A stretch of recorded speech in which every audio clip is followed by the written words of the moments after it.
लगातार आपको दिखा रहे हैं कि पिछले 3 दिन से किस तरह से सीमांचल के मुख्तलिफ इलाकों में, खासकर किशनगंज के मुख्तलिफ इलाकों में लोग किस तरह सैलाब से मुतासिर हैं, किस तरह से सैलाब से ग्रस्त हैं।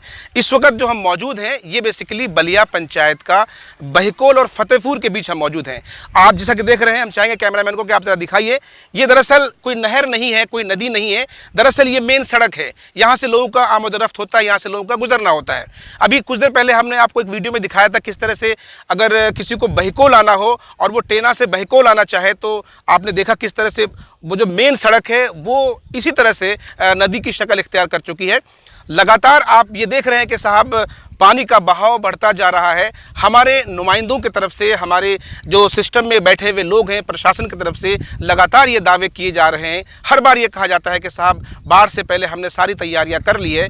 हकीकत क्या है आप खुद देख रहे हैं। अभी अभी जो हमें जानकारी मिली है बलिया पंचायत के मुखिया प्रतिनिधि ज़की अनवर से, उन्होंने बताया कि साहब बहिकोल मिडिल स्कूल में तकरीबन 36 परिवार ऐसे हैं जो बेघर होकर के वहाँ पनाह लिए हुए हैं। ये जो लोग आपको दिख रहे हैं ये तमाम के तमाम लोग इसी इलाके के हैं।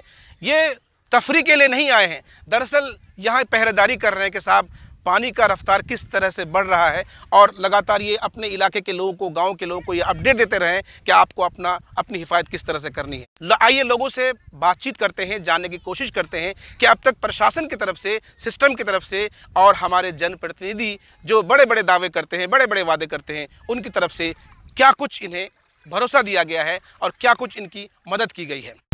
यहाँ जो है बहुत सारे लोग बेघर हो गए हैं, चूँकि बारिश का तांडव जो है काफ़ी रहा और बारिश की वजह से लोग परेशान हाल हो गए। बहुत सारे घरों में पानी घुस गए हैं।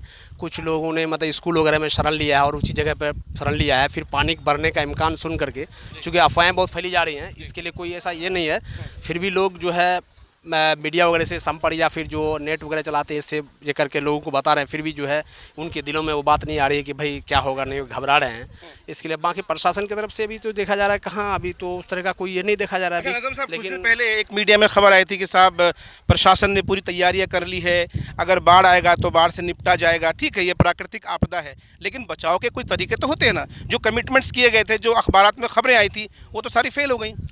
नहीं, ये है कि वो प्रशासन की तरफ से भी कहा जा रहा है, लोगों को बताया जा रहा है, लेकिन इतना मतलब चूँकि इतना मास बेसिस पर ये हुआ जा रहा है, लोग परेशान हो रहे हैं कि सबके साथ तो वो प्रशासन या कोई कहीं एक जगह जा सकता है, दूसरी जगह जा सकता है। इसके लोगों को भी तैयार किया जा रहा है। लोगों को भी तैयार रहना चाहिए कि जैसे अभी बारिश का मौसम है तो आपको कैंडल, माचिस, टॉर्च और जो खाने के सूखा सामान, बोतलों में पानी और कुछ सामग्री वगैरह, जो केला का थम वगैरह और कुछ जो है बोतल्स जो पड़े हुए रहते बिखरे हुए, उसको हम कोई काम नहीं आता उसको बांध करके, या फिर और जो ड्रम वगैरह है उसका इस्तेमाल करें, चूँकि प्रशासन हर जगह पहुँच नहीं सकती। जो सिस्टम बार बार बोल रहा था हम आपदा के लिए ये तैयार कर रहे हैं, ड्रिल कर रहा है, इतना दिखाया जा रहा है बड़े बड़े स्क्रीन्स में, वो कहाँ दिख रहा है? अभी ज़मीनी स्तर पर कुछ भी नहीं है।